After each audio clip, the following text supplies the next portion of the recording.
Jangan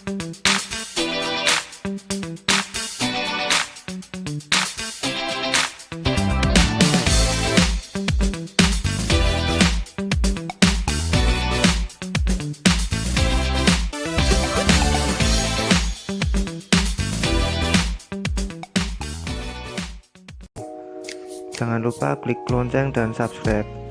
Bab 4. Otoritas Jasa Keuangan. Latar belakang pembentukan OJK. A. Pengembangan sistem keuangan. B. Permasalahan di sektor keuangan. C. Amanat undang-undang. Adapun tujuan dari OJK antara lain mendorong kegiatan sektor keuangan agar terselenggara secara teratur, adil, transparan, dan akuntabel. Kemudian yang B, mewujudkan sistem keuangan yang tumbuh secara berkelanjutan dan stabil. Yang C, melindungi kepentingan konsumen dan masyarakat.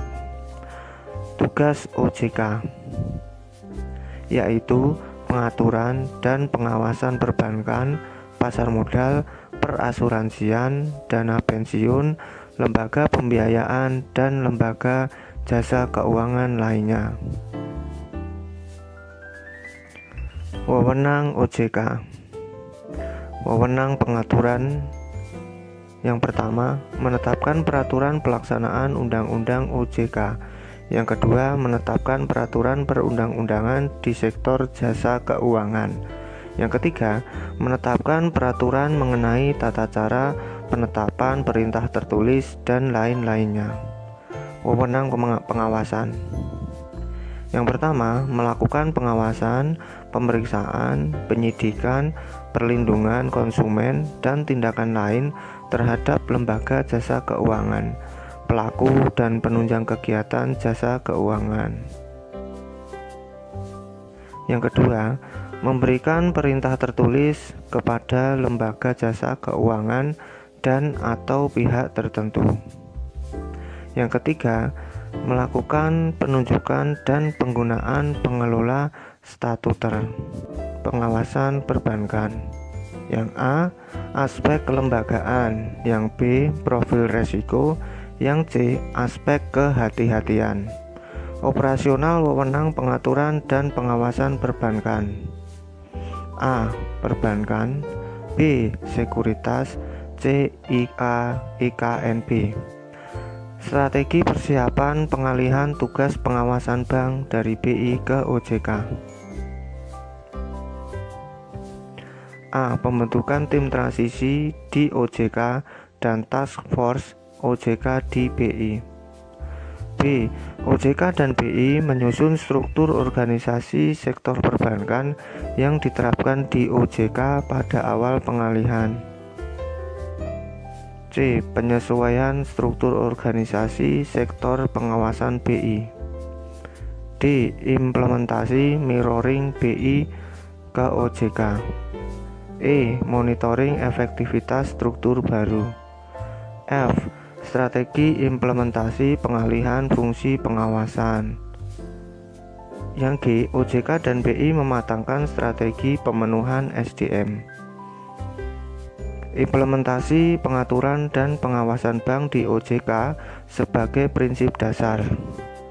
A. Bidang pengaturan antara lain 1. Seluruh pengaturan Bank Indonesia secara otomatis tetap berlaku pada awal masa beralihnya fungsi pengawasan ke OJK. 2. Sedapat mungkin pada tahap awal perubahan peraturan diminimalisir, namun efektivitas dari peraturan yang berlaku akan terus dievaluasi. Yang ketiga, dilakukan program harmonisasi peraturan antar sektor keuangan. B. Bidang pengawasan meliputi pertama, pola konsolidasi pengawasan tetap mengikuti pendekatan yang downstream, namun akan dikembangkan pola pengawasan terintegrasi dengan mengacu pada international best practice. Yang kedua, dipastikan ketersediaan data yang lebih lengkap, akurat, dan up to date. 3. Capacity building SDM terus dilanjutkan. 4. Pola komunikasi yang lebih terbuka. Yang kelima, melanjutkan kesinambungan kerjasama dan koordinasi dengan otoritas lembaga lainnya. Yang keenam, mengoptimalkan wewenang penyelidikan guna memastikan penegakan hukum. Tantangan ke depan dalam pengawasan sektor keuangan. A. Aspek pengawasan akan semakin kompleks. B. Pola koordinasi antar lembaga perlu disusun sehingga dapat diminimalisir overlap antar institusi dan pengawasan. Semoga bisa bermanfaat untuk kita semua.